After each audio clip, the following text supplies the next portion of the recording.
আসসালামু আলাইকুম দর্শক, কুকিং হাউস অব দীপ্তির পক্ষ থেকে সবাইকে অনেক অনেক শুভেচ্ছা জানাচ্ছি। আজ আমি সুজি, টকদই আর কিছু সবজি দিয়ে সকালের জন্য খুবই মজাদার একটা নাস্তা তৈরি করে দেখাবো। একটা বাটিতে দিয়ে দিচ্ছি 1 কাপ সুজি, আধা কাপ টকদই, আধা কাপ পানি।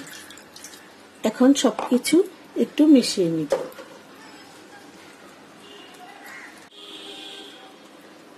সবকিছু আমি ভালো করে মিশিয়ে নিয়েছি। এখন একটা ঢাকনা দিয়ে এটাকে আমি 15 মিনিটের জন্য রেখে দিব। সুজিটা সেট হতে হতে আমি স্টাফিংটা তৈরি করে ফেলব। প্যানে দিয়ে দিচ্ছি 2 টেবিল চামচ সয়াবিন তেল।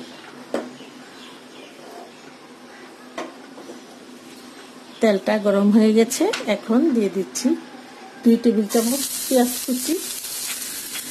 পেঁয়াজটাকে একটু ভেজে নেব। পেঁয়াজটা ভাজা হয়ে গেছে। এখন এই পেঁয়াজের মধ্যে দিয়ে দিচ্ছি আধা চা চামচ লাল মরিচের গুঁড়া, আপনারা কাঁচা মরিচও দিতে পারবেন। 1 চা চামচ গরম মশলার গুঁড়া, আধা চা চামচ জিরার গুঁড়া, আধা চা চামচ ধনিয়ার গুঁড়া, লবণ পরিমাণ মতো। এখন অল্প একটু পানি দিয়ে এই মশলাগুলো একটু কষিয়ে নিতে হবে।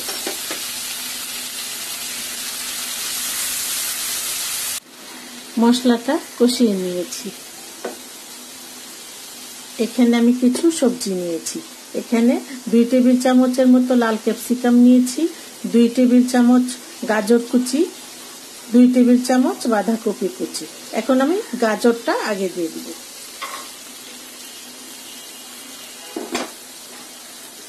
গাজরটা এই মশলার মধ্যে 1 মিনিট ভেজে নেব। গাজরটা 1 মিনিট ভেজে নিয়েছি। এখানে আমি আধা কাপ সিদ্ধ করা আলু নিয়েছি। আলুটাকে আমি হাত দিয়ে একটু চটকে নিয়েছি। এখন এই আলুটা আগে দিয়ে দিচ্ছি। দিয়ে একটু এই মশলা আর গাজরের সাথে মিশিয়ে নিতে হবে।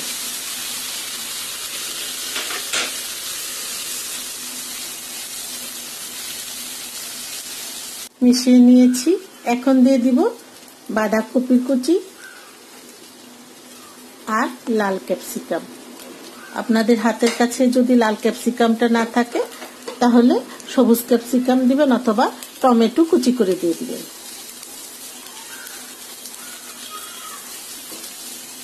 নাস্তার টেস্টটা একটু বাড়ানোর জন্য আমি একটা ডিম ফেটিয়ে নিয়েছি। এই ডিমটা দিয়ে দিচ্ছি। আর দিয়ে দিচ্ছি 1 টেবিল চামচ টমেটো কেচাপ। দিয়ে এগুলি দিয়ে আবার একটু মিশিয়ে নিতে হবে। একদম শুকনা শুকনা করে ফেলতে হবে।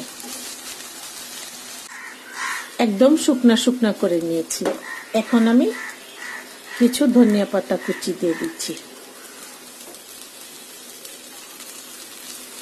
আবার একটু মিশিয়ে নিতে হবে। ভিতরের পুরটা তৈরি হয়ে গেছে। এখন নামিয়ে ফেলছি। সুজিটা সেট হয়ে গেছে।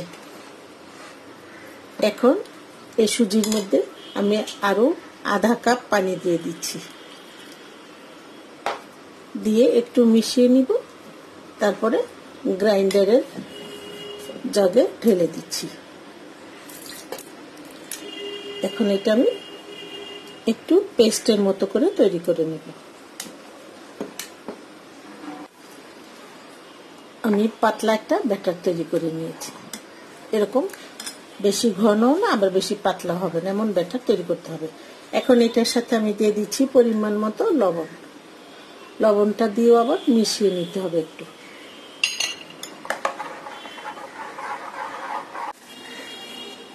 এখন আমি এই পাতলা ব্যাটারটা দিয়ে পাতলা পাতলা করে রুটির মতো তৈরি করে নেব। চুলায় একটা প্যান বসিয়ে দিয়ে দিচ্ছি অল্প একটু সয়াবিন তেল। তেলটা দিয়ে একটু টিস্যু দিয়ে মুছে নেব।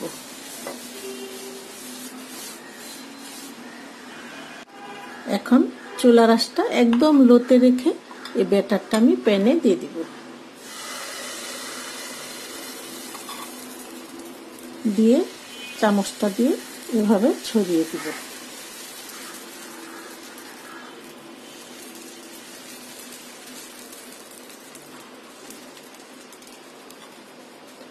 ঢাকনা দেওয়ার দরকার নেই। এভাবে আমি চুলার আঁচটা একদম লোতে রেখে 2 মিনিট চুলায় বসিয়ে রাখবো। 2 মিনিটে একটা পাশ একদম হয়ে গেছে। এখন একটু উল্টে দিব। এই পাশটা আমি আবার 2 মিনিট একটু ভেজে নেব। আবার একটু উল্টে পাল্টে নামিয়ে ফেলবো।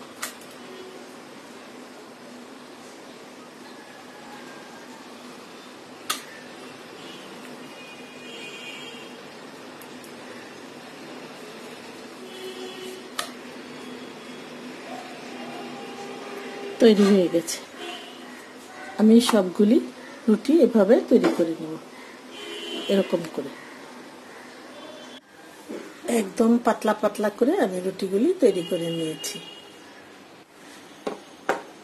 এখন আমি এই রুটিগুলি দিয়ে নাস্তাটা তৈরি করে ফেলব।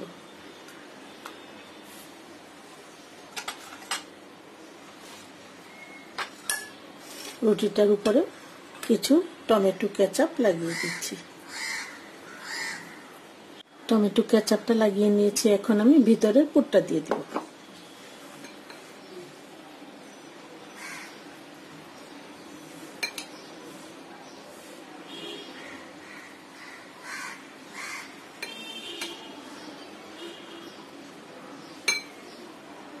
দিয়ে নিয়েছি। এখন আমি রুটিটা ফোল্ড করে নেব।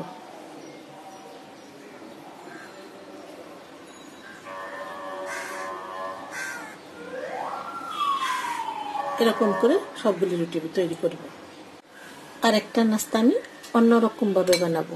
এই পুরটাকে হাত দিয়ে একটু এরকম লম্বাটে করে নিয়ে তারপরে রুটির উপর বসিয়ে দেব। এভাবেও তৈরি করা যাবে, আবার আমি আগে যে একটা তৈরি করেছিলাম ঠিক সেভাবেও করা যাবে। এভাবে করে রুটির ভিতরে দিয়ে দিব।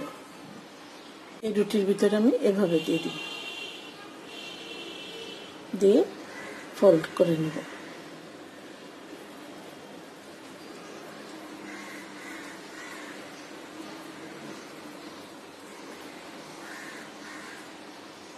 এখন আমি এই নাস্তাটাকে কেটে তারপরে পরিবেশন করব।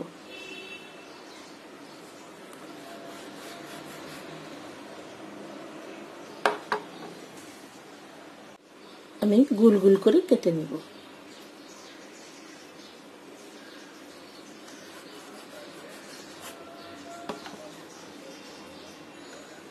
সবগুলি নাস্তা এরকম করে কেটে নেব।